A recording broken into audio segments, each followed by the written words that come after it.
Trucker Steve here.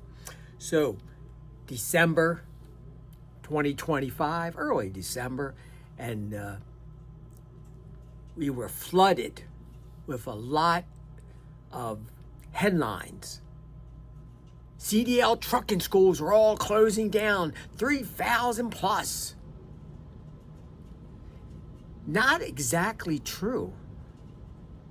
It all depends how you define what a CDL trucking school is. So making that statement is not exactly true.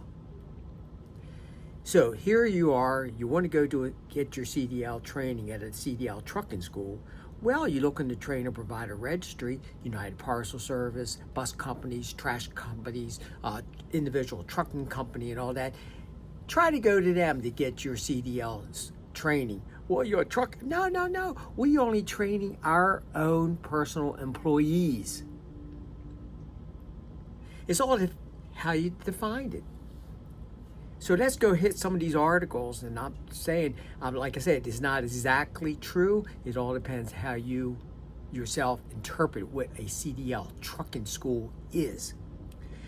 Some of these are magazines and some are YouTube channels.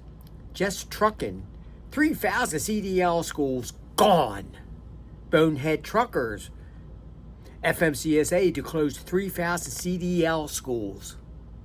Driving Academy, a CDL school in New Jersey. FMCSA shuts down 2,600 CDL schools.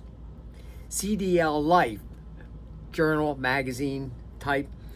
U.S. DOT purchased nearly 3,000 trucking schools from the list of CDL training providers. Not exactly true at all.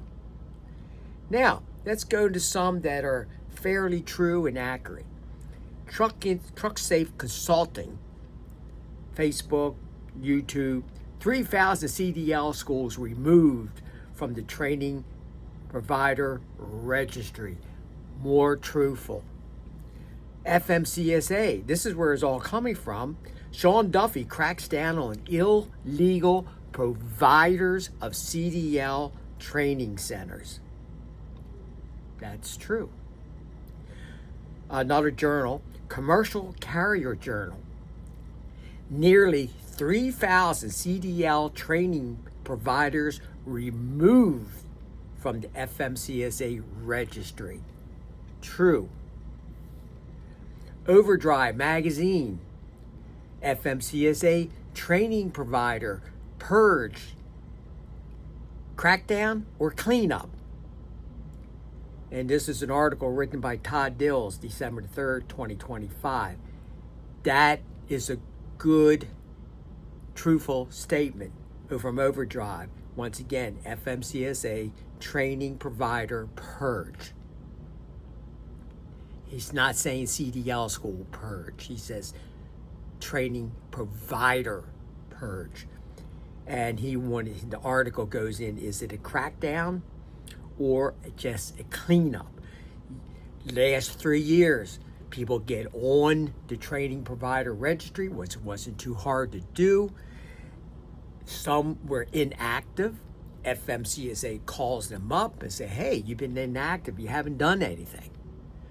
And they say, okay, we'll try to clean up and get up to date. And FMCSA sends them a lot of work to do. You know, you got to do this. And they say, man, that's too much. Just take us off. Or they don't do nothing. And those people were removed from the training provider registry November the 4th through 11th. Because they basically did nothing. A lot of CDL schools might have went out of business. A lot of providers went out of business. On the training providers was theory only classes. They never once taught tractor trailer school skill training. Some of them just taught theory on the trainer provider registry. Some was just doing Hazmat training on the trainer provider registry. It wasn't really CDL schools, is all how you interpret it. If you look at the list of the number of CDL schools that were removed from the list, it's not a lot. Maybe around 200, less. Most of them were from California or Texas. It's not a lot. But everyone, to make it sound good, you're going to go, trucking schools were all removed. Well, if that was the case, have you seen on the local news that this would have been a disaster? It would have been all over the news. Students stranded because their CDL trucking school was closed.